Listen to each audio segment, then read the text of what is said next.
Welcome to the Map It Forward podcast, everyone. I am super privileged to have joining with me today Gilberto Baraona, who just gave me a lesson in how to say his name properly. Gilberto, welcome to the Map It Forward podcast.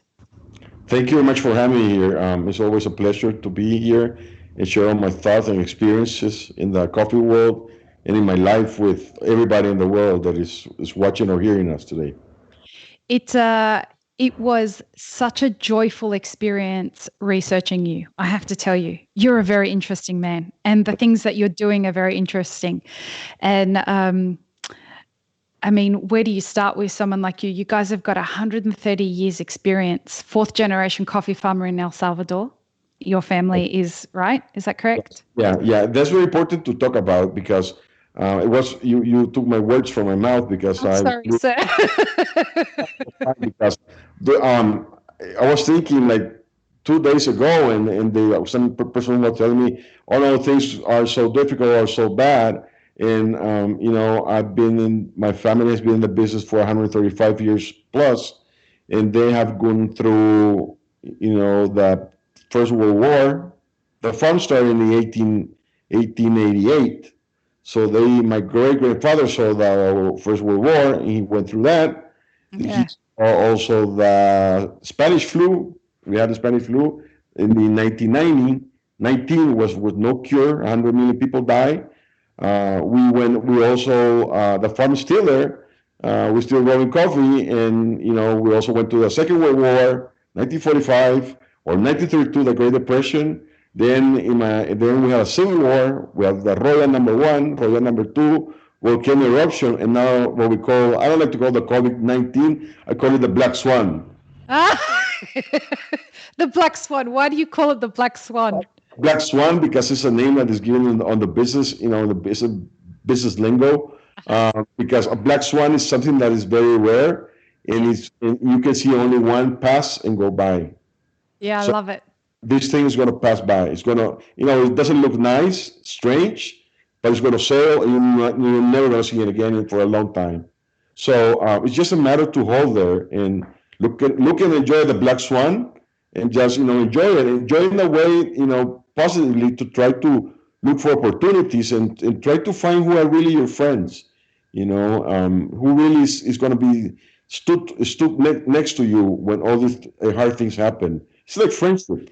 100%. Something wrong happens to you, you need your friends by your side, and you need black swans going there, and swimming around you. There's the difference between people who are going to approach this in a very balanced way versus the people who are going to be wiped out by the panic and not going to be able to handle it. I like your analogy about friendship there, because this is a time when those who were prepared for this, and by this, disaster in general, whether it was going to be a recession, because we all felt that there was a recession potentially coming, or some sort of a crash that was going to happen, and some people in the industry were preparing for the potential of something going terribly. But nobody saw something like this coming. And that's when you say it's a black swan. It's a once in 100-year event. And now what we get to see is the authenticity behind it. It's going to pass by soon. We'll see. We really don't know. Like, as they were saying, the virus will tell us when it's ready, right? So, look, if we all are able to do what needs to be done to stay home and to stop the virus from spreading, then it will pass soon. It will absolutely pass soon. Yeah, that's very important, because here in El Salvador, where I'm right now, we were one of the first countries to take very serious measures. One of the measures was we closed the airport. Mm-hmm. We didn't let anybody come in. I have some friends that were coming from Europe and got stuck here for the last day. They arrived on the 11th, and on the 14th of March they closed the airport. So they just made it out. And we at this moment we have very few cases. I'm talking right now. I'm in quarantine, really.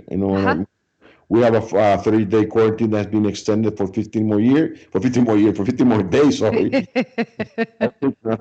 differently. And but very important to tell you is that our government really supported the coffee industry. In matter of fact, I'm working 100% my farm, and I'm working my mill 100%, and I'm traveling and going to my farm every week. So I have no restriction at all for growing coffee, working in coffee, shipping the coffee, exporting the coffee, and preparing all the coffee. Our country is very, very supportive of that. They really want to keep the agriculture. It's not really now. I was looking at a document that says one of the careers they want to pursue in the future is agriculture. You didn't saw that, 2 years ago. Right. Nobody could be a farmer, but food is going to be very scarce now, and it's going to be very, very important. Th- So that leads us to the idea of the workforce behind agriculture, right? yeah, And we, through the conversations that we've been having with producers the last couple of weeks on the podcast, I've, I think we've got it down to four main impactors that are going to determine how the coffee industry survives or how it looks at the end of this pandemic. And those four things are how the US dollar plays into the conversation, the supply and demand relationship, the logistical shifts that are going to happen because of what happens with regards to workforces and different regions in different origins being shut down and different ports having scarcity to labor. And the fourth thing is how the actual pandemic plays in, from a healthcare perspective on origin countries and in consumer end businesses. So they're the four things that I believe are going to be the four main mitigating factors of how the coffee industry fares throughout this, both short and long term. So if we look at the third one of those things, which is the logistics of it, one of the important logistical impacts of this pandemic is going to be how your workforce is impacted. Now, those impacts are going to be different, in my opinion, and please help me understand it if I'm not seeing it right. But it's going to be affected differently when it comes to commercial coffee versus specialty coffee, because from what I understand, so for a farm like yours, the stunning farm that is the 5 farms that you've got, the labor intensive, the labor that's required to produce the kinds of experimental methods that you've got and the kinds of quality of coffee that you have coming out is much higher than on commercial farms. But I suspect that you guys have a labor force accessible to you on the farm. Is that correct? yeah, that's correct. In matter of fact, I currently give job to more than 100 person or people Locally? locally. Yes, I'm only in the area where I am. It's called Berlin. Mm-hmm. Berlin, not in Germany. Mm-hmm. It's at the top of a volcano. It's called the Tecapa volcano. It's so Basically, beautiful. basically, we are only 2 companies who are working right now and giving a job to all these people that they have nowhere to go to work anymore. So there's a big responsibility behind my Right. back in maintaining all these jobs because there was a lady that came to me 2 days ago and saying, "Thank you to you. Not only I pay my house, but I was able to send my 2 kids to school." Yeah, So wow. those are the things that really catch you, make your tears, in your eyes, and Oh, so yeah. I mean, wow, I'm in this world to help people really, and if there can be 100 farmers like me or 1,000 farmers like me that giving job to 100 people, imagine the impact that can have to all the people in the world, Yeah. and talking before that you mentioned, matter of fact, I myself produce specialty coffee. So there's big lessons that we have to learn about it. I was speaking to some other person in the coffee industry, and he told me that exactly. I was looking at some of the numbers, and these places, retail store, Costco, PriceMart, Mm. Sam, all these supermarkets, where their sales went 100% up. They were Oh, selling yeah. toilet paper, And even more. toilet paper. So there was a big sale of coffee, of instant coffee, or coffee that was on the shelves of the Yeah. supermarkets. So that's something that the specialty coffee market didn't really, had that Anticipate. anticipated have to work in something in that. So then, if that happens, something like this happens, they don't get caught just by selling coffee on their shops. I have some other friends in the world who were very smart, and they have a very strong online subscription programs, which at least they can maintain their business going. I can give you an analogy. In 2008, I was involved. I was a chairman, not chairman, but I was on the board of a company. Can I say KFC? That during that time. You can say whatever you want. That's the best thing about a podcast. You can say whatever you want. So it was KFC, and during that time, I remember, I think it was 2008 when the SARS or the chicken flu came on, and I was in the board of the Kentucky Fried Chicken here in El Salvador, and we were so worried about people because we were hearing people when they won't eat chicken because they were so afraid because of the disease. So we decided, to what do we do? Do we close the company? What do we do? So we decided to start selling shrimp. Really? Yeah, and now you know what? The shrimp is one of the best-selling products in the Kentucky Fried Chicken here. This takes me to a thing that I didn't think we would talk about, but that's the great thing about having just open conversations, is the people who are going to survive this are the people who are adaptable. Exactly. This is a moment for true entrepreneurism. And the way that I think about it, there's a difference between entrepreneurs and business owners. So business owners are people who just do the same shit as what everybody else has done before. And let me tell you one thing, very important. I was talking to a guy, he said, I was another farmer, colleague of mine, he said, okay, this is it, I'm throwing the towel. And I told him, you come from a family you're fourth generation. And let me ask you one thing, are you willing to sell your house to save your farm? And he said, no. So he's not. Wow. I'm willing to sell my house, but Yep. not my farm. So that makes a big difference. Yeah. And this is where you carry the legacy of the generations that came before you on your shoulders. But the one thing that I have definitely learned through this pandemic is, as somebody who works hard and has learned how to be adaptive and who is very well versed at doing hard things, I have to respect that there are other people who don't have the capacity to do that. I am learning that the scope of what people are prepared to do when it comes to hard work is much more varied than what I thought it was. Yes. You know what I'm saying? I thought that come a pandemic, everyone was just going to pull their socks up and just do what it takes to just make shit happen. Yeah. And they don't.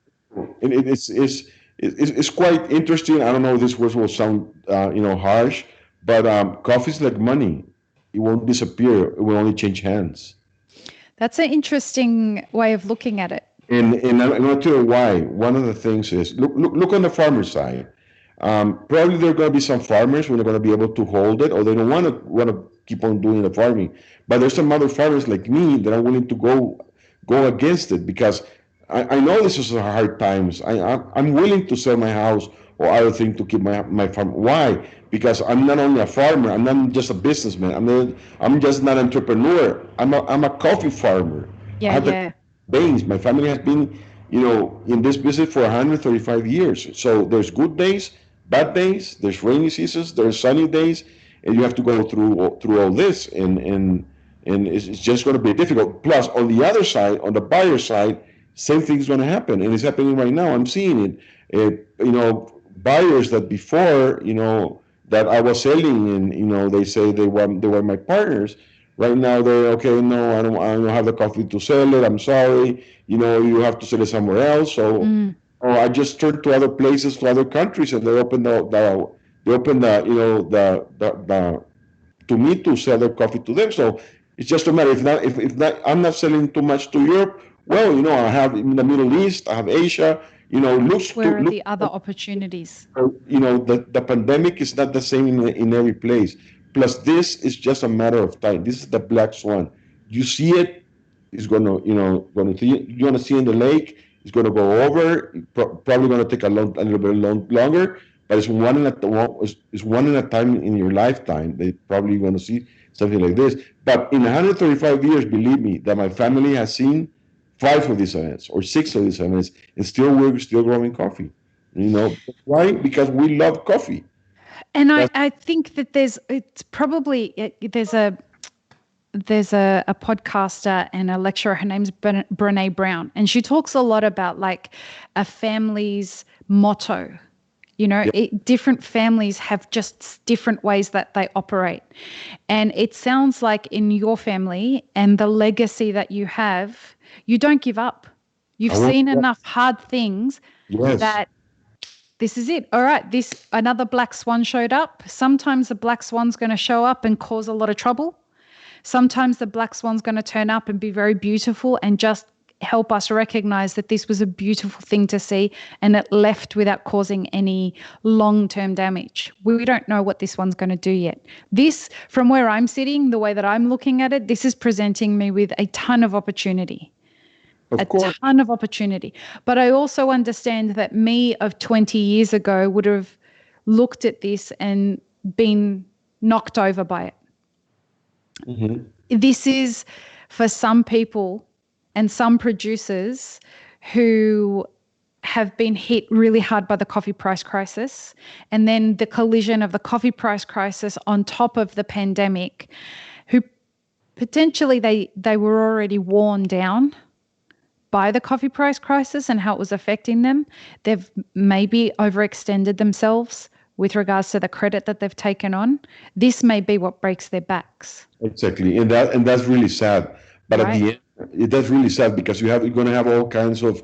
It's like the pandemic hits a country. Every country has been hit differently, and the scenarios differently in every country. So I cannot speak in overall, and say everything is fine all over the place. But some countries they took measures earlier that right now it's not the same situation as in U.S. or in Italy. Even my son is right now in Spain right now That's in intense what's going yeah, on there. there for 40 days already inside a room, a 4 meter room in Barcelona, and he cannot go out. Then I have my daughter who's in Fort Worth right now at college, that she's not going to have any graduation because she's not going to graduate. Yeah. This year is going to be her last year, and she can't even come back home because our airport is closed. So she's left there. So there's different situations for everybody all over the world. So what you have to really ask yourself, in my case, which I'm telling my family, and I can only speak about myself, Hmm. and people that have been in this business for a long time, and the most important thing is people have the heart for coffee. You Oh, I know, love that. They have no, the I heart mean, for coffee. It's they have the great. heart for coffee. I mean, this is a passion. This is not really. I mean, if I lose my farm, I'll die lonely in my house. Yeah. If I lose my house, I don't care if I can stay in my farm. Yeah. So it's a big difference. I mean, it's what makes you happy in your life. And the good thing about what I do is I love what I do. That I'm a coffee farmer. I'm a Yeah. coffee grower. So I'm willing to take any risk. Also, there's opportunities. Believe me, there's going to be countries, like I say, money change hands, coffee change hands too. So Yeah. it's a matter to look who has the coffee now, who has the ball now. And sooner or later there's going to be people, taking advantage. I want to give you another analogy. Yeah. Actually, going back again when I used to work in this uh, franchise company, we saw the opportunity that during the pandemic, a lot of the business went, they quit. Mm. So there was some real estate assets that we always would like to have, but we couldn't because they already were rented. Now, after they closed, we were able to rent those spaces and became the business bigger. Yeah. So, there's opportunities that you have to take, and there's countries. I mean, the worst thing you can do right now is sit down and sorrow yourself and, feel bad about it. But what you really have to do is look at the opportunities, to transform the bad moments to good moments, and really look inside yourself and really ask right now is the real thing. This is the real thing. Now you have to ask yourself, do I really have a heart for coffee? Do I really want to stay in this for my lifetime? Do I really want to make a life out of it? Do I really want to live out of it? So those are the questions that you have to really make yourself. There's companies there outside. I'm a 135 years old company. Probably, there's Hershey's or there's another companies that I see in CNN sometimes. They're more than 100 years. They're not talking about quitting. I mean, I'm not hearing Hershey's quitting. I'm not hearing Volkswagen quitting. That's what you do. I mean, there's going to be good times and bad times, but you have to have the heart, and the passion to really do what you like and defend it. To defend your family. And I think that for a lot of people, this will be the first very hard thing that they do. This pandemic is forcing them into a very hard time. Do you know what I'm saying? Of course. And because of that, it's making them, it's shocking them, it's traumatizing them, it's doing the kinds of things that makes them very uncomfortable. And what do you have to say to people that are experiencing their first big hardship? Remember that our grandparents have had this before many times, and this will pass. Yeah. You know, People have been in the coffee business, they've not been in the coffee business for 5 years. Most of them, they come from families that have been in the business for 40 years, 50 years. They already went through a depression. They already went through a Second World War, wars in their countries. I mean, the volcano eruptions. This thing will pass. So just think about yourself. The big question is, do you really want to bet on coffee? Do you really want to make your life out of coffee? So if that's the answer, think what makes you happy. I mean, there's nothing that else that makes me happy than working in coffee. So, that's the question people have to ask now. And that is applicable no matter where you are in the value chain. Like Exactly. whether you're at the producing end or whether you're on the consumer end. If you've realized that you just don't want to wake up every day anymore and go roast coffee, or you don't want to wake up anymore and go and be around customers and serve people and do that, this is the perfect time for people to say, I need to change what I do in the world. Exactly. I think people that in the specialty coffee business, I speak on the small roasters or the small coffee shops. Business will, in some of the places, business will start going, getting up better and better slowly. Others get faster. It depends on the country. It depends what really has happened. But the big thing you have to learn about this is that, number one, that if you want to be in the business, you have to say what you like to do. No matter what, you have to save it and to keep it and fight for it. And I know it's harsh, but you have to, think what makes you happy in your life and do that and pursue it. And don't let bad things, make you sad. Try to find good things. It's coffee shops that before didn't have an online selling, subscription price. Well, now's the time to do it. Yeah, they do. No, 100%. I have a friend. He was, they closed down my country on March 11. I got a friend from Spain. He's Argentinian, but he sells the coffee in Spain. So I was calling him every day. To ask him how you're doing, because you were with me and Spain is really bad, so I don't have the virus, And no, but you know what? You know what he did is very amazing. He sent me a video that he was on the streets of Spain, Madrid, selling the coffee on the bike. Yeah, wow. He was just wearing a mask. It's delivering the coffee to people in their houses in a bicycle. Look, that's fighting. That's the kind of people who's going to be here for a long term. Some of the business will go down. Some of the other ones will keep there. I can absolutely relate. I've got this podcast and this brand mapper forward, and on the other side, I've got a bottled beverage company. This is Elixir, and it's in one day. In what was a weekend, our whole wholesale business got wiped out because of what happened here, or wholesale, cafes, and it was a devastating weekend for the cafe industry. And I've been fighting the last almost month now to keep my company alive, and it's going to stay alive. And I will continue to fight for it no matter what. I love what I do. I love both of my businesses, and I won't lose either of them. Exactly, and one of the I'm going to be very truthful with you. Is tomorrow I always have since I managed my farm since I was 22 years old. I'm 55, so I've been in the business for a long time. So I always 100 more years to you, sir, as we say in Arabic. but I always have paid my bills, Yeah. and tomorrow is going to be the first time I'm going to send a letter to a bank and say, I'm not going to be able to pay you right now because it's due to the situation that right now what we're going through. So I need you to delay the payment Yep. for some time. It's very hard for me because I've never done that before. But I know, there's the banks are being here.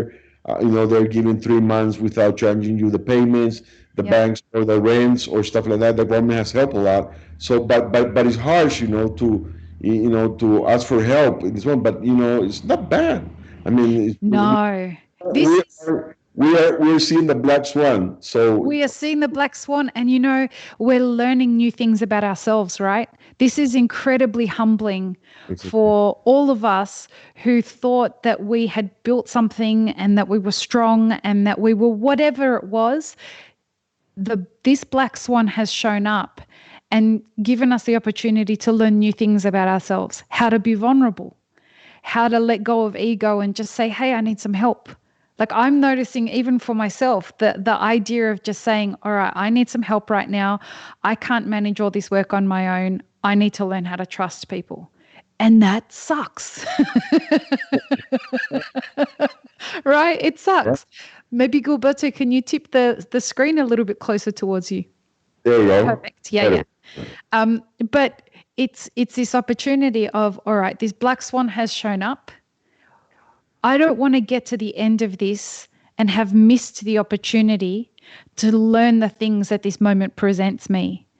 Because if I let this go, it's never showing up in my lifetime again.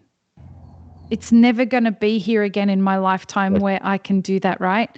And so, all right, this moment has shown up and I realize I don't trust people very easily. That's just the path that life has led me on, has left me having encountered too many people that took advantage of me. All right, so now I'm in a position where I just don't trust people. You know what comes of not trusting people? Not having deep relationships. And I don't want to live a life that doesn't have deep relationships. And so Gilberto, you would have laughed.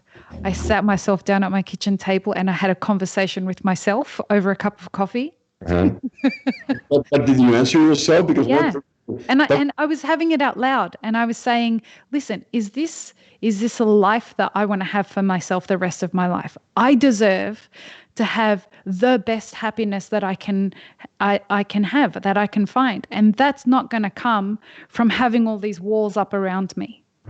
So right now, I'm going to make a decision. I'm going to do the thing that scares me the most. And this pandemic has gotten me as close to that fear as I'll ever be. So now that I'm this close to it and I'm away from all my comfort, if I don't take this advantage to address this fear, I'm going to go back to being comfortable and I'm going to miss the opportunity. So I decided I'm going to employ a podcast producer. Excellent. And it's brilliant. Yeah, I mean, there's always opportunities, and remember that.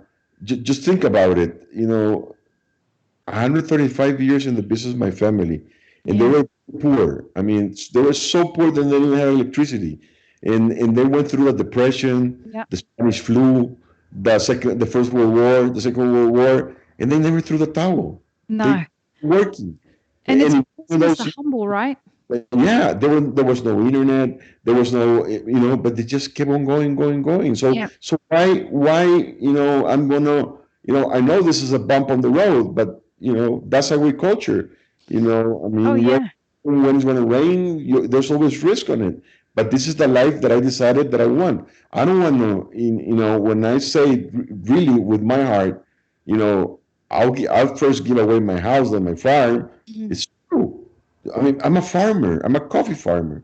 And so I'm going to defend what my great grandfathers gave me, what I love to do, which is the most important thing to do. Mhm. I prefer to live, in a hut in my farm looking at the sky than in an apartment with four walls of concrete. Why? Because that's the way I was raised. Oh, it's in your blood. You can see it's every cell in your body is a farmer. You only see those things on people that are farmers. You see that Mm. same thing on the other side because I really want to talk about on the other side. Yeah, please do. Yeah, and have some friends that they came to me and say, we have all these problems. Can you give me credit on the coffee? And say yes. And so I went to the bank and say, you know what? I have to sell the coffee and I want to give you credit to my client.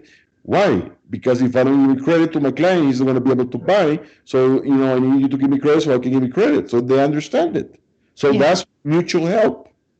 You You know, raised something very, very important there, it's which is relationships. exactly. And stuck in the things. I mean, it's not, if you need me one time, now let me tell you one thing that I learned a lot. Yeah. I know now who are my friends and who are not my Oh, friends. yeah. Oh, yeah. Right? I really know. Okay. So, this thing is for the long term. I'm going to be here for the long term. Yeah. And I have a friend that, he's always asking, can I buy from you? Can I buy from you? Can I buy from you? Say, no, because I'm selling to this other person. And can I buy from you? No, I have to respect, the relationship that I was supposed to have with the other person. The other person just sent me an email and say, I'm sorry, I can't take your coffee this year. So, the other guy now I call and close saying, okay, now is the chance. And he said, great, let's do it. Perfect. And the thing is, the one thing that I've started to realize is though the character of the person, not just their money, the character of the person and the acts that you have right now in showing up for people, asking people if they need anything, asking if you can help, asking people how they are, asking, are you healthy? Those kinds of things mean so much more right now than money. Exactly. And I'm gonna talk a little bit more because people try a lot of businesses think short term and Mm, what comes to their nose. They don't see the big picture. But I'm gonna tell you a little bit about the big picture that I'm hope with this gray hair that I know what's gonna happen. And some of the companies that they I have some friends that they didn't honor the contracts of coffee because that's mm. a lot in the world. People sold coffee to some houses, and some houses didn't respected the contracts or the way that the people have. So what's going to happen? Tell the story. This thing is going to go over, start getting better June, July. By that time, they're not going to have any coffee. So all those companies that say no, what are they going to sell? Rocks? Yeah, yeah. They're going to have any coffee. Help So me understand that more. So um, when you say they're not going to have coffee, so let's take, for example, El Salvador, right? exactly. Have you come into, from watching your videos, you guys are towards the end of your harvest. Is that correct? Yeah, we just in my case, I just finished my harvest probably 2 weeks ago. Mm-hmm. So I usually start shipping around February, which I do a shipping large shipment to uh, to a friend in the Middle East, Mm-hmm. and I have another friend in Japan. I want to say his name because that's the best example of friendship in the world. His name Oh, is Taro Suzuki. He's again, say his name. Taro Taro. Suzuki. Taro, you should have I would love to have him on the podcast. really. I mean, we met when we were young, and he was the first person who bought specialty coffee for me. He bought 6 bags of coffee. Wow. He That took makes my heart happy. it to Japan, and I'm shipping to him the next week a whole container of coffee. We've been doing it Wow. for the past 7 years. So that's long-term relationship. Those Yeah. are that really appreciate. So I in those I mean those things that really hold.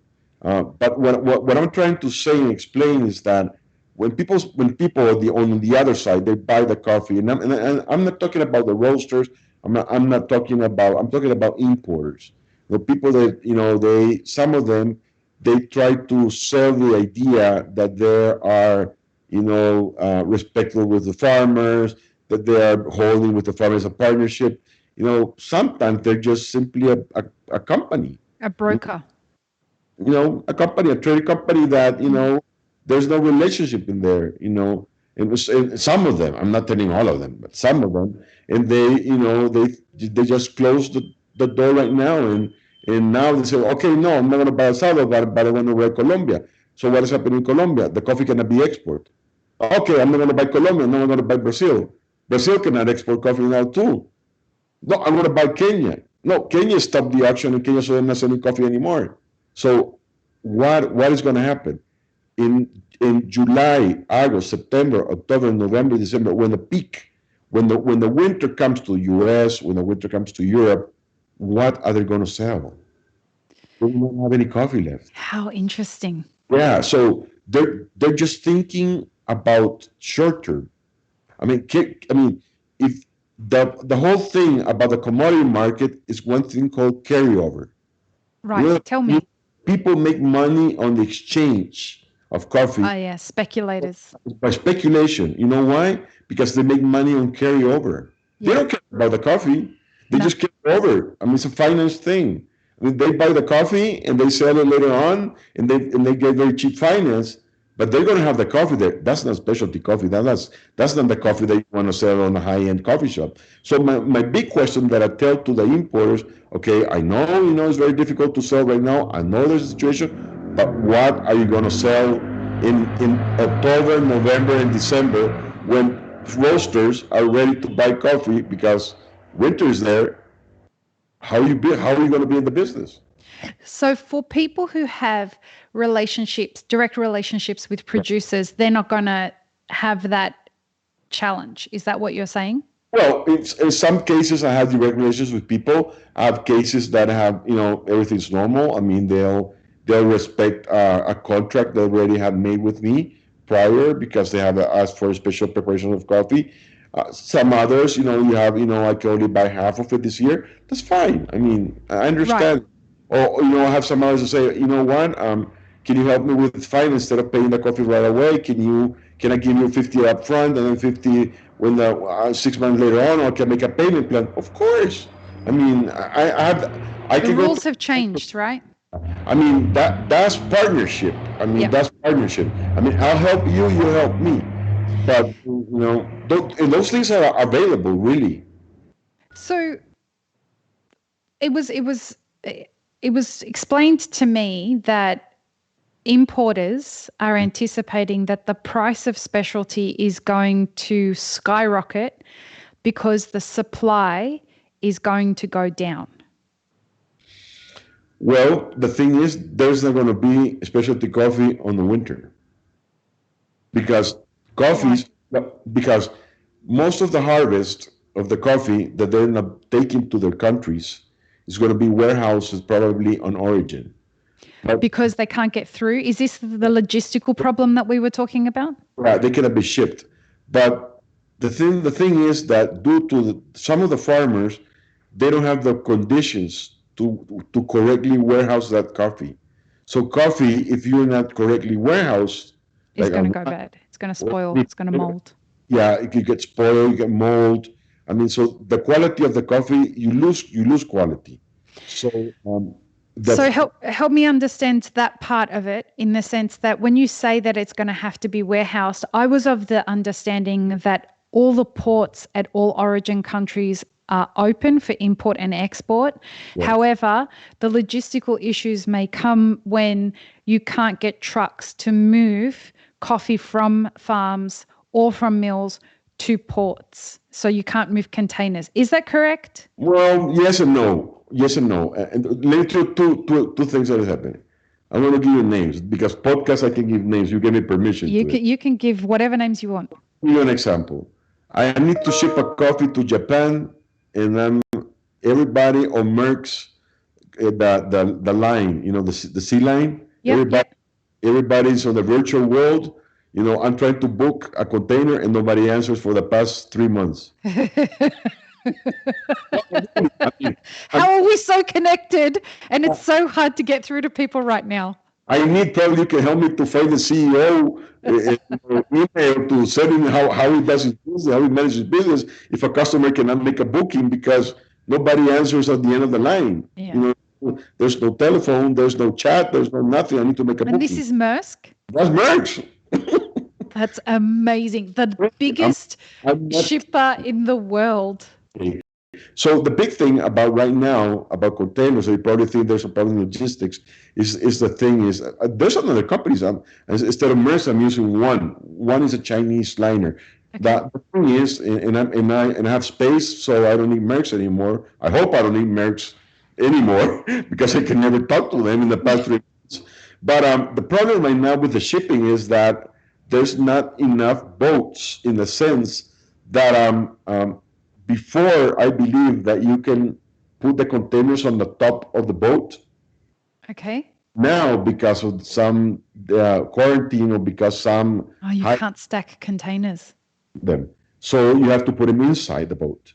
So there's limited amount of boats leading to certain destinations. So that's why there's not enough.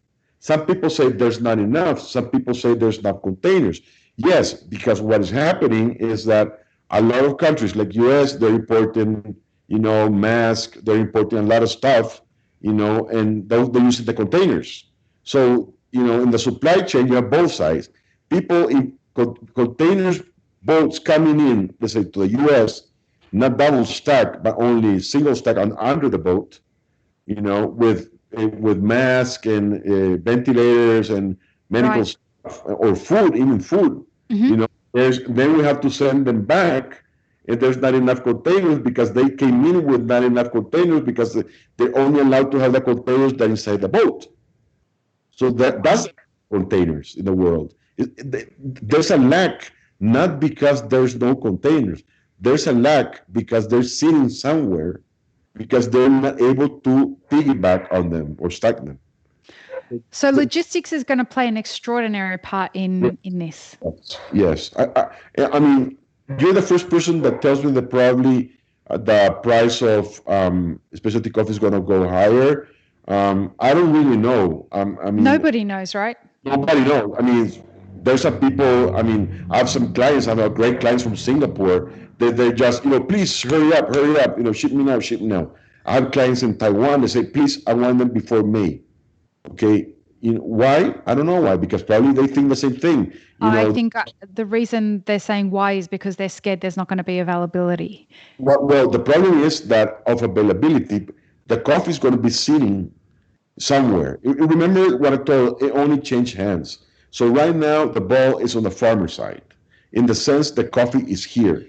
But the farmers, they don't have the capacity, space, or room to be, first of all, sitting on the coffee. Right. They don't have money, and they lost their jobs, have to feed their families. So that coffee that was a specialty is probably going to be sold as a commercial coffee. That was where I wanted to take the conversation next. Is this? Sorry, say that again. So that coffee that was specialty probably is going to be sold at half of the price to a commercial, be converted into instant coffee because 50%. You know how much was the increase of coffee on the supermarkets? Around over 100%, right? Well, I think overall the world was 50% up. Yeah, I know that there are some retailers who are experiencing 400% growth in sales. Exactly. In retail. So what has happened? The specialty coffee market is going to be sitting there. The coffee is going to go to commercial. So the people that we are in the specialty coffee business are going to say, okay, now it's Christmas. Now people want, people getting cold. People want good coffee. So where's the coffee? Yeah. There ain't coffee anymore. It ain't coffee anymore. Definitely challenging the idea of what coffee is. Mm-hmm. And it's definitely challenging the idea of how elitist the specialty coffee industry is in relation to what the demand is from consumers. Don't you think? Yeah. And also let me tell you one thing. I think, I don't know, internet, social media, in the news, Hmm. sometimes, they put more panic on people, Hmm. and that plays on the psyche of people. But I'm not saying that not to, but in the Spanish flu, during that time, there was no cure, no medicine, no nothing, and 100 million people died. But not too many people remember it. But it's really harsh. But right now, with all this communication, with the internet, Yeah. when I turn the TV, I mean, I turn the news and I say to my wife, I say, turn it down. I mean, I don't want to. There's only bad things, all these things. Nobody tells good things about it because it doesn't sell. Nobody wants to hear Yeah. the. But there's good stories. I mean, there's people recuperating. There's Italy is going flat, but less people is dying. Spain's going the same way. Look at China is going down. Look at Russia. Look at Singapore. I mean, there's some light, around the over the tunnel. It's big right now, like you are in the U.S. Why? Because it's like a wave. It's hitting you on the late part. When Well, it's hitting in different ways. Like when you look at New York, on average, 700 people a day have been dying since the middle of March. I don't 700 people a day. Yeah, I have one thing. I mean, I hear my government. I think he's really young. He really did a really smart idea that he closed the country, and Yeah. thank to that, and he closed it before. I can say anything, but before Mr. Trump, You can say anything you want about him. close to China. He closed to all the countries. So that saved us. That's really saved us, Yeah. and I think that one person's life cannot be restored. The economy can be restored. Right. Okay? And I keep I'm sure people think I sound like a broken record because I say this every single episode of the podcast, but I think it's important for people to have a clear understanding of what they want to come out of this pandemic having experienced. I've already had the flu. I've already had COVID-19. I've recovered, and I am focused on coming out of this with the gift of trusting people. That's a very hard but very positive experience for me. And I want to drive my businesses forward having experienced this. And I want to remember what it was like to have experienced this pandemic. I refuse to be knocked down by this. It doesn't mean it's going to be easy. It doesn't mean I'm not going to have days where I'm crying in the fetal position because it's really, really hard. It doesn't mean that I'm going to feel a little bit embarrassed if I have to ring someone and say, hey, listen, I can't make my payments. It's the time to experience this, Okay. right? Like there's no shame in it. This is experiencing. It's experiencing something that we have a very unique opportunity to experience. And then once this is done, we'll move on with our lives. But We have if to you, sorry? transformation. That's the Transformation. word. It's transformation. It's transformative for everybody. It is our industry is completely changed after this. The way we do business is completely changed after Now, this. now you see now more people is going to be working at home. Now you're Yeah. going to more care of your body. Now, what is so amazing? I mean, even in my farm, my daughter, she's in Fort Worth, and she sent me pictures of raccoons and deers running on the Yeah, street. they're everywhere. We're humans. We're not there. You know what is happening in California with regards to that? The panda. You hear about the panda bears in China? No, what happened? Finally, after 10 years, they have a chance to have sex. Fantastic. There's going to be pandas everywhere. Yeah, I mean, there was nobody in the zoo, so they just found out They that weren't shy. they were shy. That's why they had sex. I'm sorry. Oh, fantastic. Uh, Here in California, You see pictures right now. I mean, probably you can now see the Cascades. I don't know. You can see the Shasta Mountains from where you are, but probably you go up there in the sky. You can go up. You can look at the north. Probably you can see Washington State Cascade Mountains. The same thing yeah. is happening in the Himalayan. they never have seen, because there's no smoke, Yeah, there's no smog. bad air. I mean, this is nature getting cleaning and getting rid of what's not necessary. It's a reset. It really is. We Uh, as humans, we as humans have been in this world probably as Homo sapiens 125,000 years. The dinosaurs were 350 million years. mm. We still have to go. I mean, It's it's going to be interesting to see how humanity emerges from this because, sorry, say that again. yeah, exactly. I mean, we have to adapt.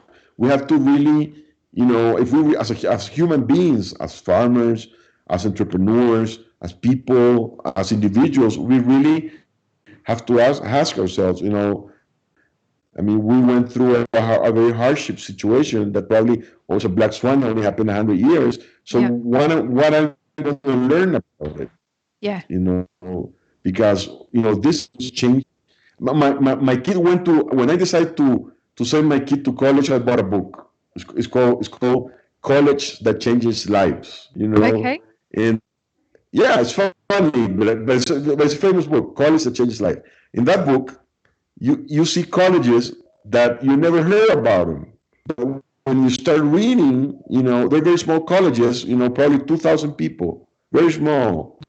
But my kid, they changed his life, really. Mm. So because the people they were there with him, they were open-minded. There were people from, the percentage. I think about foreign students in the country was only like 5%. In that school was 15%.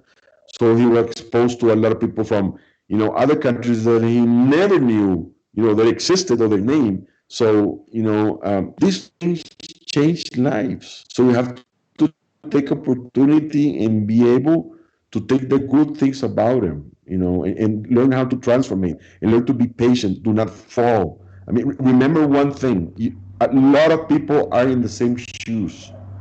Yeah. Either I mean, you want to go through the lake. Are you gonna go through the lake in shoes, or you gonna get swimming goggles with it? You're gonna cross over.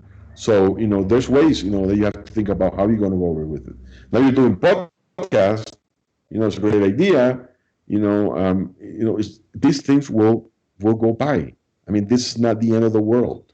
I mean, this thing is going to last 6 months. It's going to be hard, but we already humans when we went already through this. It's just scary because we thought we just had a mindset that because we have this technology, God, which I don't know if I can mention God, but You or can a mention higher. whatever you want, sir. It's a conversation. It's not an interview. We're just talking. Also a higher being, I think is very important because it's giving us a message as humans. Really, I mean, we're not only because we have this technology, only because we say we have a relationship with coffee. Those things they don't. When the moment comes, we're in a trial. Now what happened to me? Just talk good things about it. Okay, before I was selling, 4 containers to Europe. Now I'm selling 4 containers, two to the Middle East, two to Saudi Arabia, two to Qatar, one to Dubai. I got people calling me from Oman. I got Malaysia. I mean, there's 164 countries in the world greater than mine. You know, Yeah. you know, Middle East. Adaptation, as we said. You got It to just adapt. it's adapt. I mean, so every year I made a trip to see my clients. This year I have to go to the Middle East. Okay, Do you now need an I'm not going to interpreter? Europe. Or going to Australia, going to Singapore, Malaysia. Why? Because they're the ones who gave the ham to me. Yeah. They're the people who want the coffee, and the people. I mean, don't try to. What I learned, what I really learned, who are my friends, and don't rely on only few. We've said Rely it. on yourself and be smart. Be smart. I'm not trying to say rely on people. Rely on yourself and try to know your limits. Try to learn what you are made of. And this is tempo. It's like steel. Each experience makes you harder steel. And just move around, and you'll see there's opportunities. There's always opportunities. What have you learnt about yourself through this? Well, I mean, to be calm, I probably, a good thing about the story is that when the first time we had Roya was in 1976. I was a kid. I was 11 years old, and my grandmother had a heart attack. Oh, wow. The Roya, the first Roya attack that we had, all my family had all their money placed on coffee. So the Roya came in. So the moment it was announced, and my grandfather saw the Roya, he had a heart attack. He didn't die, but he had a heart attack. Wow. 5 years later, he had three heart attacks because of that one that he had. He thought it was the end of the world. But he Yeah, didn't. wow. Yeah, he didn't take it. He took things too personal. I mean, what if I get sick? If something happens to me, nothing's gonna matter. I'm just gonna leave this world as everybody. You know. But you Same. want to leave having lived a good life. I wanna live that happy the rest of my life doing what I want to do. It doesn't. Yes, It doesn't. word. Wow. That's what. Now, my son is a millennium. The thing that I learned about them, they don't talk too much. They're very independent. But one thing I learned about them right now, the world, experience are more important than money. Mm. Experience, and this is one great experience. Oh, So, definitely. one more experience than you want. If you can go through this, there's nothing going to stop you. Why? There's nothing going to stop you. I mean, it's just a matter of, something's going to remember the picture, and I'll send you a picture of my friend, selling coffee in Spain, where Please people send it to me. I'll post it. on a bicycle, selling the coffee on the streets of Spain. That's passion. Yeah, That, that's wonderful. that's really something. He's probably taking a risk, doing it, but he's not crying on the coffee shop and he's also saying I'm gonna have to close. He went out to the street and sold the coffee. So it's just a matter of time. Remember this. Probably we're gonna have another podcast during, I'll say, probably September, October, when winter starts, and Yeah. let's see what happens. Let's see if coffee's there. We're going to have another conversation in 6 months, you and I, for Okay. sure. Because Analyze what really happened. yeah, I want to see what comes after 6 months and then what comes after a year from now and where it's all at. I just want to check how your battery life is on your laptop. Perfect. I got 36%. But let me tell you the last thing, okay? One of the things that I always supported, quality. And Yes. thing, I have good quality. Yeah, So you do. if you have good quality, it's not hard to sell it. So we got sent a lot of questions for you because of the quality of coffee that you have. Uh-huh. So quality is very important because if I have good quality, everybody wants quality. So You're separate from everyone then, aren't you? huh? You're separate from everybody because, There's two ways you want to go. You want to defend the production, high yield, yeah, weather resistance. You want to protect the quality. So yeah, now the time, I was right. I mean, if I have good quality coffee, there's always people wants to buy good coffee. Who are they going to buy first? If I had to sell the coffee cheaper, who are they going to buy first? Even have to sell cheaper, yeah, the they're best still going coffee. to buy yours first. Exactly. Do you have time for a few questions that we got sent? Where I I got just, 36. My battery, that's like an hour. So yeah, it's great. going to As- be. So this was probably my favorite question that we have never asked anybody. We've Okay. never asked a producer this. And it was actually from our podcast producer, from Mhm. Brett.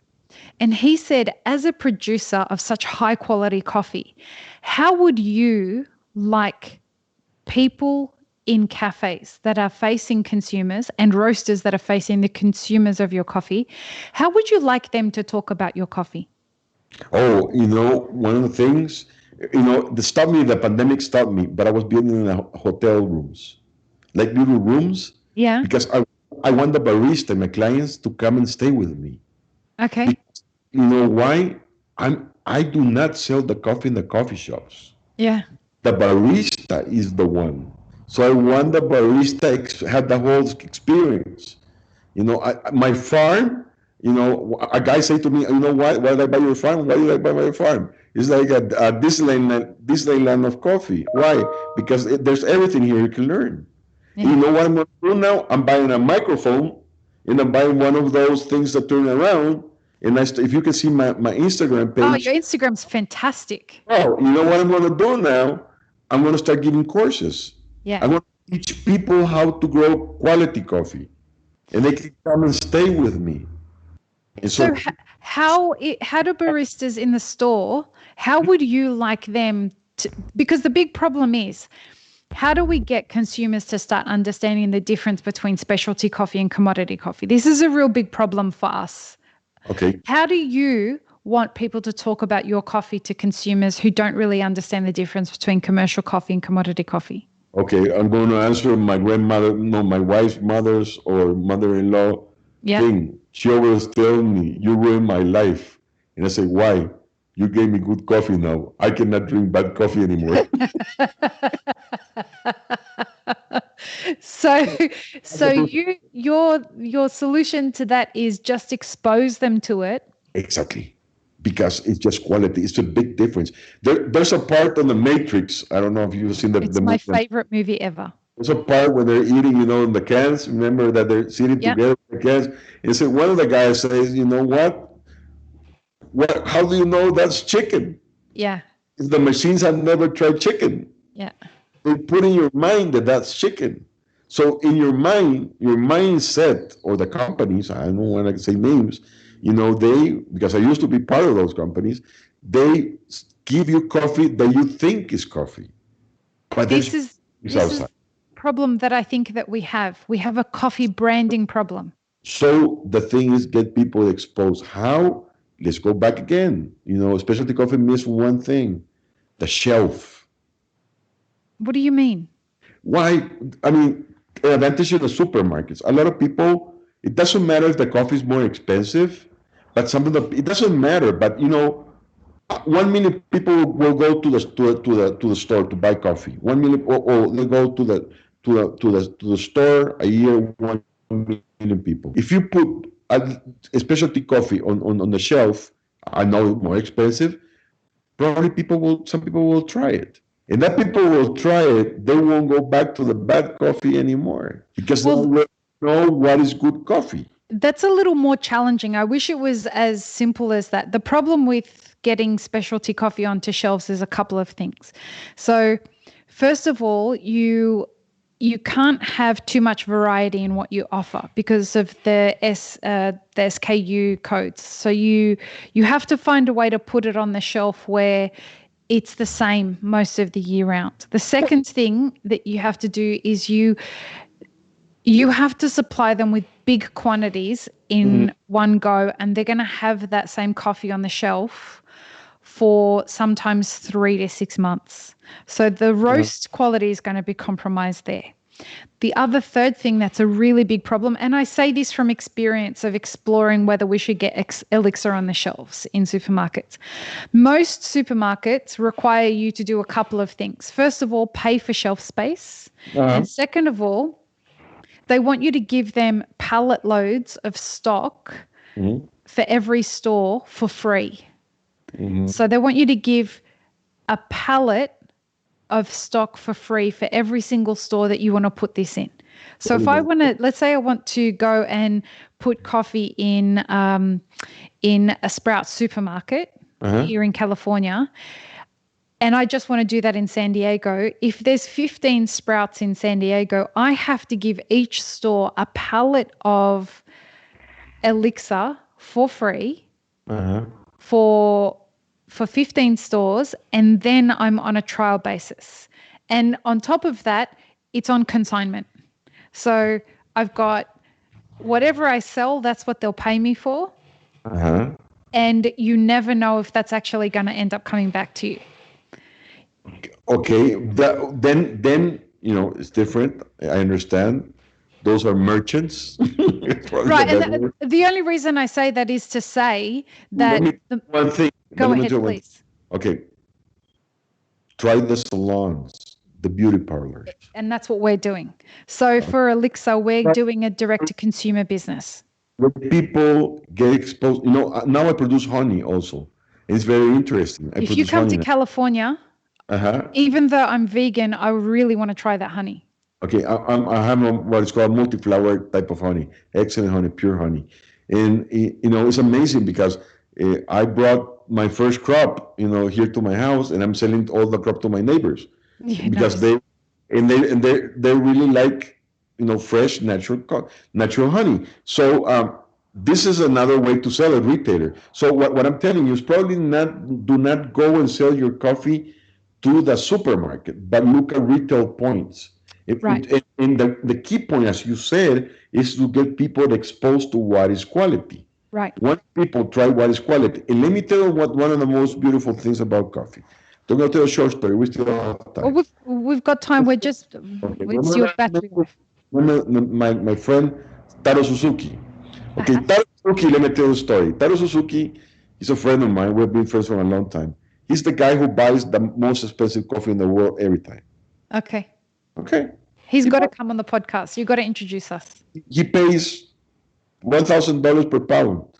He was fighting with this other guy. I don't remember his guy. When I say his other name, they're fighting each time for buying the most expensive coffee for them. They go to the auction in Panama and then buy the most expensive coffee.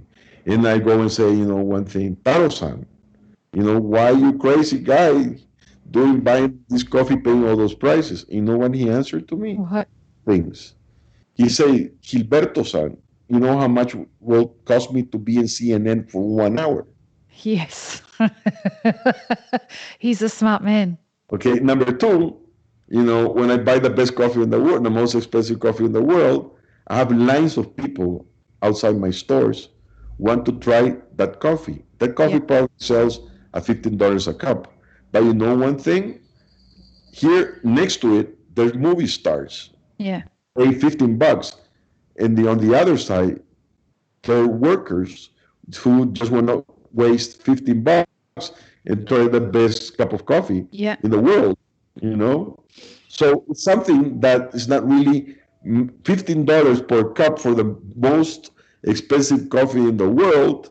You can have the richest people in the world sitting next to not the most richest people in the world and being able to try the same coffee. So it's just a matter of mind changing.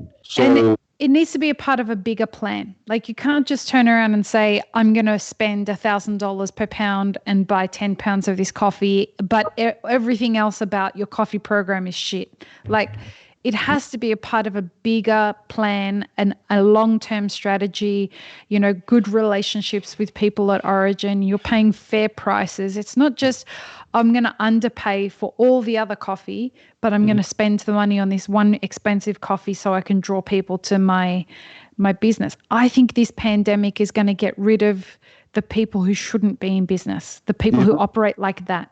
one thing, I call my meal, I build meals also. I already have built almost 90 meals in 25 years. Wow. That's my expertise, mealing. And I call my meal my kitchen. Yeah. I love it. I tell the people, this is my kitchen. So why? This is not a meal? No, this is my kitchen. And I tell them this, okay, let me ask you one question. You go to a restaurant, the best restaurant in town, okay? You get a seat, and then, you get served and everything, and you're waiting for the best steak in the world because you're going to pay a lot of money, Yeah. and this place has the quality. But when they take you to the kitchen and you see the kitchen is horrible, you're Yeah. not willing to pay that. Yeah. So you have to keep your things clean. You have to expose them. And those things I learned about the food industry. You have to make people get involved and see how you do it. Everything is clean. Everything is very simple, simplicity. And those things are very important. Show people, get involved people, get people in passion with it. Get the barista, come to Origin and learn. I have an exchange program that if you're my client and you want to send people, you just pay the ticket and I'll give them the food and I'll have them for a week and I'll train them and I'll show them. This year, I had some guy from Norway who was a good friend of mine, Tim Wenderbo. He's a great guy. Tim's I mean, wonderful. He's been on the podcast before. I mean, in the podcast, I mean, he brought one of the baristas. It was one of the most exciting moments in my life. That barista, when she was in my farm, that she was the one selling, my coffee to all these, rock stars. They go to Oslo, they have to visit Tim Wenderbo's store. And she started crying. I said, "Why are you crying?" "Because I'm here." "Yeah, I know you're here. I'm selling you coffee, but I never dreamed in my life that I was going to be here, picking the trees, picking the cherry, doing all this. So, I don't sell coffee anymore. I sell an experience." And what you're doing with your Instagram is very clever. Very, very clever. You're giving people access that can't get on a plane right now and come to Origin. You're giving them access to see that things are still happening. You're still growing the same amazing coffee that they've been drinking. It hasn't stopped. It's continuing, and you're going to find a way to make it happen. Yeah, I filmed this weekend 6-part video of all the process in the farm, and I'm letting go one per day and showing around my mill in the farm to people to see what I'm doing right now. And we'll make sure we share all of it because it's great. The whole idea is to make. I have my daughter who studies communication, and I told my daughter that I need a full video by Wednesday. Well, I said by Friday, but she promised by Wednesday to make the full video less than 5 minutes to show the whole process and the whole everything, just to share to people. I mean, people coming from all over the world say, "How do you do this? How do you do that? What do you put in this? What do you put in that?" I don't care. I tell them. It's something. I'm pleased to do that. And it's a pleasure to see it. Because I have one thing. I have a farm that is special. It's not me that's special. So the other thing that you have is an incredibly big heart filled with passion for what you do. You don't just have a farm. You have a passion that, I hope you don't mind me saying this, it reminds me of the love that my grandfather had for his farming in Syria. Yeah, I mean, people whose farmers, they love the land. And I'm going to tell you a story. I don't know if they're going to kill me after this, but I'll give you a phone number who does it. I was in charge of bringing Starbucks to Central America. Uh-huh. I was going to be the director for Starbucks in Central America.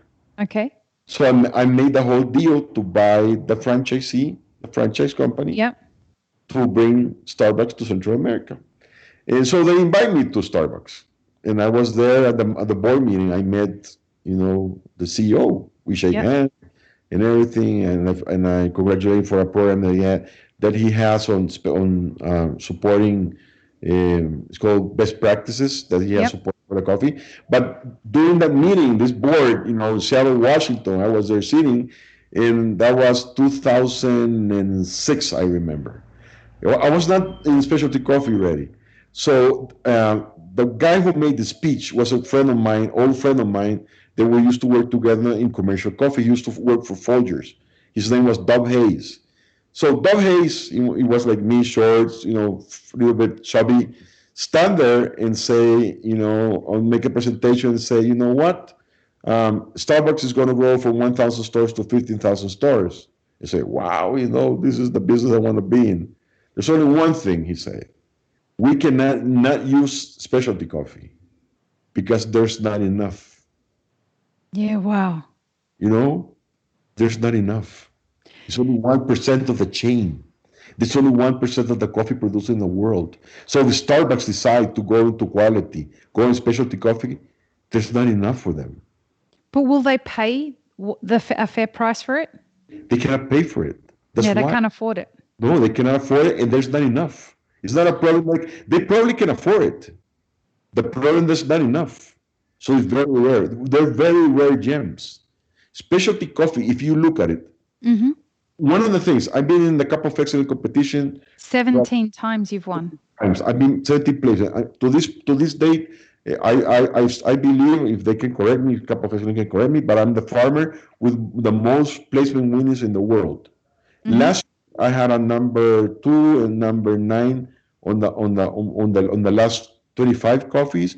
In the year before, I think they changed the rules because of me, because there were 25 coffees in the competition and 5 were mine. So this year I was going with 12, and they go, you say, you know, that's why Ah. you know what, Gilberto, you have your own ways now. It's time but It's like Sasha. Sasha, shout out to Sasha Sestik. people don't understand it, but I do it. I compete. You know why? Because I want to remember the people that buy from me, they're getting quality coffee. Yeah. And remember me. I don't care be number one, number two, number three, number four. Just be there. If you're there, even number 30. I mean, if you place there, Yeah, you're in the top of the world in the coffee production. yeah, So you're that's there. I mean, it doesn't matter number one, number two, all the coffee's there. I mean, I have clients who call me number 9 and say, you know what? We tasted blind and that's the coffee. I'm going to ask you a question. What is the best coffee in the world? Me? Yeah. Okay. The best coffee in the world for me is the one that makes my heart happy. Yeah, exactly. You know what's the answer? Exactly. It's the one that you like the most. Exactly. That's what I'm saying. That's it. It's the one that makes my heart happy. At the end of the day, What do you think there's Miss Universe competition? she's the one who makes your heart happy too.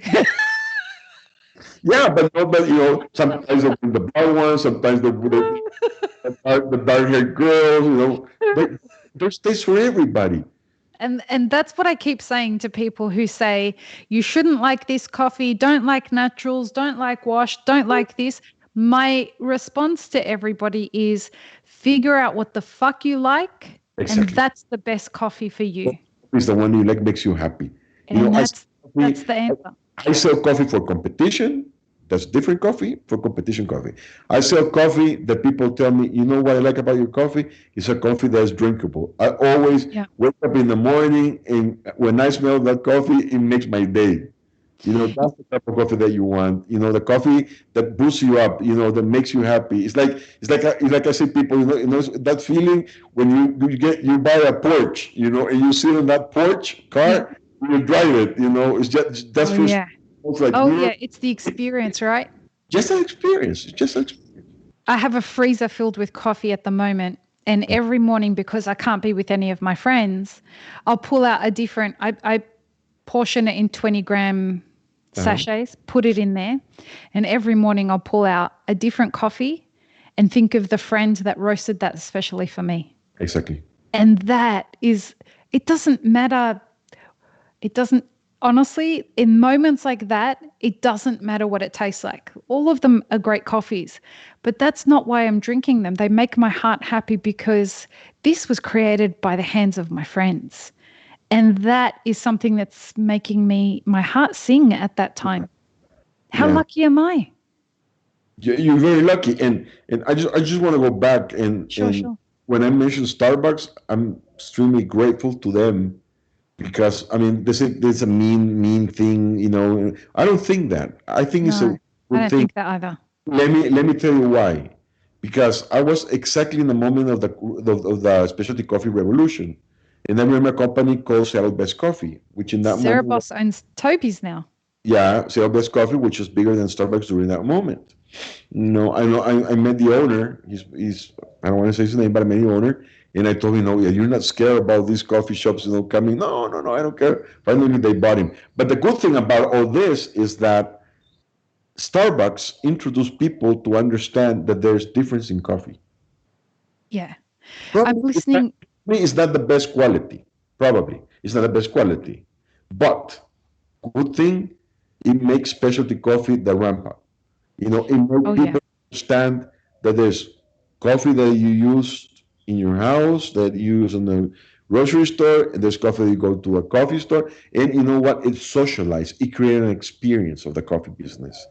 So they did that. So I'm really thankful for them for doing this. We all should be thankful to them. Exactly. But then you have that decision to where you go, where's next, where you want to go. I mean, you learn to drink, you learn to drink wine, you learn to ride a bicycle. First, you learn a tricycle, then you want a bike, then you want a competition bike. It Yeah. depends where you want to go. There's a podcast that I'm listening to right now that I think you'd love. It's called Business Wars. Uh-huh. And season 35 is Starbucks versus Dunkin' Donuts. Uh-huh. Killing And time. it's I'll send it to you.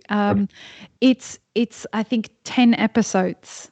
And what it talks about is how those two companies emerged and the influence that they had on specialty coffee, and how they faced different buying crises and frost in different regions, and how they responded to the different crises that were being experienced in the coffee industry of their time. I would love to, because I have prepared. Yeah. I was the first person farmer in El Salvador to sell coffee to Starbucks, Uh-huh. and I was the first farmer to make Dunkin' Donuts preparation for Dunkin' Donuts. I got to send this to you. I think you'd find it really, really interesting. And let me tell you one thing. I Yeah. met a guy in charge of the Dunkin' Donuts decision to make the Dunkin' Donuts blend that we Okay. used to do. He was a bright guy. Yeah. He was a guy very ahead of his time. And he make a chain of coffee that, never had good coffee. He turned it around and started having good coffee. And Yeah. that Wow. company. And after that came another company named Nestle. Nestle tried to copy, and then it was very difficult, because then you have good coffee in Nestle UK, and then you have better coffee in Nestle Switzerland, and then you have not too good coffee in Nestle Spain. So what was happening in the world, Yeah. people were learning, each country was getting into the wave of the specialty coffee business. So that was happening. And we're only just beginning, right? Yeah, I mean, this thing is just, in every country, I tell people, when I go to some country and say, yeah, I do, I bring a container, a box of coffee, I do 50%, 75 commercial, 25% specialty, and I tell them, do more specialty. If you Because can sooner or afford it later, right now. start drinking, yeah, people's going to start drinking that coffee. And that's, what people, what people would like to have. Does your battery allow us the opportunity to ask another question? Sure. I'm 25%. I told you I Oh, have the energy. we're cruising. We're good. So we met because of Janina Exactly. Ferreira, and she's a beautiful human. It doesn't surprise me that you two know each other. And Janina had a question that I wanted to make sure that we ask. And Janina wanted to know, do you think that coffee producers are prepared for what's happening right now? No. No. No. No. I don't think so, because first of all, they don't have the mindset. First of all, It's the thing that's the determining factor right now, isn't it? Across the whole value chain, yeah. for Yeah. business owners and in professionals. I think here is what probably is the only analogy I can say, because it's only in my bad English. This is going to separate the men and the boys. Yeah. No. First of all, you don't have bad English. It's fantastic. And second of all, you use it correctly. But the problem is that some of the farmers, as you say earlier, that they have they never made the transition from being commercial to being specialty. Mm-hmm. Now it's too late at this time. At this time right now, it's too late. Because even the specialty coffee market is having a problem right now. Right. Now, okay? So the problem is right now with the farmers is that they have stayed so much time, swimming in the mud puddle, they haven't had time to jump from the mud puddle to the lake. And this is not the time to do it. Maybe in a few years from now, there'll be a little more cash flush to be able to do it. But right now, it's survival time. Exactly. So right now, I don't know if they have the energy and the funds to be able to do that. Right. This to be done. Quality is always going to preserve you. Listen, I was I don't want to say the beach. I just want to say the place. This club in the Greek island. It's called Namos. It's one of the most expensive places. Movie stars go. I was in May. A lounge there cost $1,000 just to stay there on the beach. When I was there, it's €150, which is cheap because May the water was cold. I saw the menu, and when they showed me the menu, there were bottles of champagne of $200,000. One bottle of champagne. Wow. They sell them. And I tell the guy, who buys this? Well, he said you get a helicopter ride around the island with a bottle of champagne, $200,000. Okay, and went down the lane. Okay, the next one was $125,000 for champagne. And I said, who buys this? Helicopter right around the island with this one, but it's $135,000. But people buy it. There's people, there's always going to be people looking for those things. So, when I left the place and went back, my chauffeur who was from Albania, people from Albania, they're very, workable people. They work in a lot of things. He told me that he was also a tax driver and he was the bodyguard for Hussein Bolt in summer in the island. The sprinter. The sprinter, yeah. And I told him, why you took me to a place so expensive, I cannot afford the 200,000 bottles of champagne. And he said, you want to see something? I said, yeah, sure. He took a picture of the ticket of how much Usain Bolt spent on one day there. Oh, I can't even imagine. 90 grand. Yeah, wow. 90 grand. So the whole thing what I'm trying to tell you is that there's room for everything. Yeah. There's room for that coffee. You have to find your market. Most expensive in the world. There's room, there's niche. I mean, I'm not going to buy a $200,000 bottle of champagne. But you can make the coffee that someone's going to spend. It's a good quality coffee is probably say for $10, $11, $12 a pound. Right. Cup of excellence average is I think it's $50 or $26 per pound. It's a lot of money. Yeah. I pay my son's college with cup of excellence. I told Susie, the people who started, and said, I'm so thankful to you. Every time I see them, I say, I'm so thankful to you. Why? Because of you, I sent my two kids to college in the U.S. Yeah. I mean, winning those competitions is life-changing for a lot of people. It changed my life. It gave me my wings. Still they're growing my wings. And I'm flying. And it's harsh. I mean, my family, I have pressure from my family and say, why are you, keeping always resisting and doing this and doing this, doing this? Because they don't understand it. I'm happy doing that. Being happy. I see business as I'm a songwriter as well. I had a career as an artist that was releasing music, and I decided that the music industry wasn't for me anymore. But I still wanted to find a way to be creative, and I feel that business is an incredibly creative thing because every decision that you make influences how the artwork turns out. And the artwork is your business, right? And your product. And I think that doing things like deciding to do Cup of Excellence versus deciding not to do Cup of Excellence, they're the kinds of creative decisions that you make as the owner of a business that really decides what the artwork ends up being like. Right? Being a businessman is being yourself happy, what you're doing, and making people happy. Yeah. And giving work to people. That's so great for being a businessman. Yeah. Being in business, man, woman, whatever. It's incredibly gratifying. There was one year where we didn't have Cup of Excellence in El Salvador. So we decided, Sasa and I, we do an auction here in El Salvador. Yeah. I lost money. He lost money too. But we know why he did it?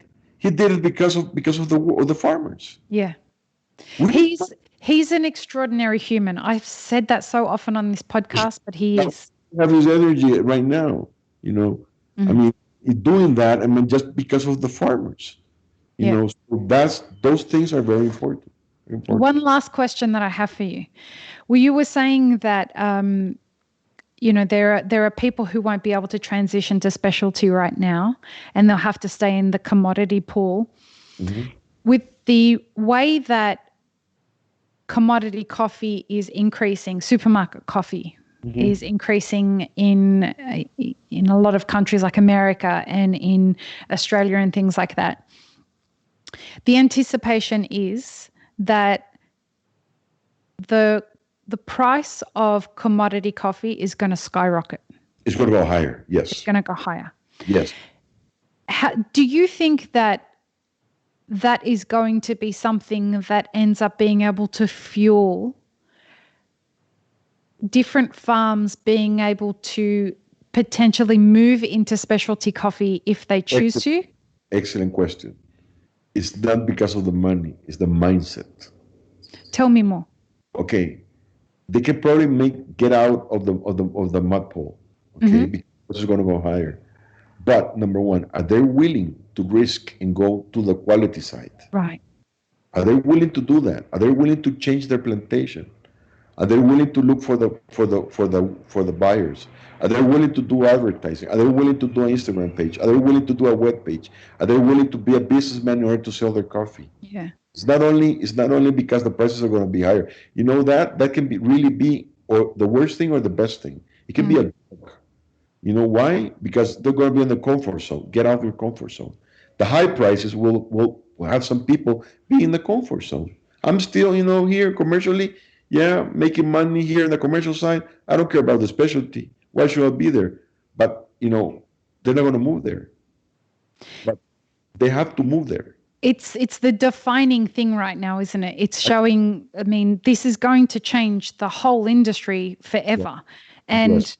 the way that we react in the middle of the pandemic, as well as how we recover afterwards, is going to determine what we come out of this with, I think. Yes. So it has been an absolute honor and such a great bloody conversation with you. Great conversation, especially on these times. Promise me you'll come back. I'm sure you have my phone number. You can get me anytime. Excellent. It's going to be really, really fun to talk to you in 6 months. And please stay healthy. Okay. And I wish health and safety to all of your workers and your family. I hope everyone recovers very quickly, and that I can't wait to sit down and have an elixir and a coffee with you someday very soon. Thank you. It's been a pleasure. It's an absolute pleasure. And if people want to follow you, it's Pacamara Coffee on Instagram. That's right. Please go and follow Gilberto on Instagram. It is really engaging content. So Pacamara Coffee, and your website is Telpaca? Yeah, it's www.tecapa, TECAPA.com. Yeah, Tecapa great website. is the name of the volcano where we are, exactly, in the top of the volcano. It's a very, very, very old volcano. The photos are just incredibly calming. I got to tell you, I was looking at them thinking, it would be really nice to wake up and look at that every day. Believe me, it feels that way every day for me. It was a pleasure, sir. It's such an honor to meet you, and I'll speak to you again soon. See you soon. See you later. Peace, love, and peanut butter, everybody. Bye-bye here. Bye.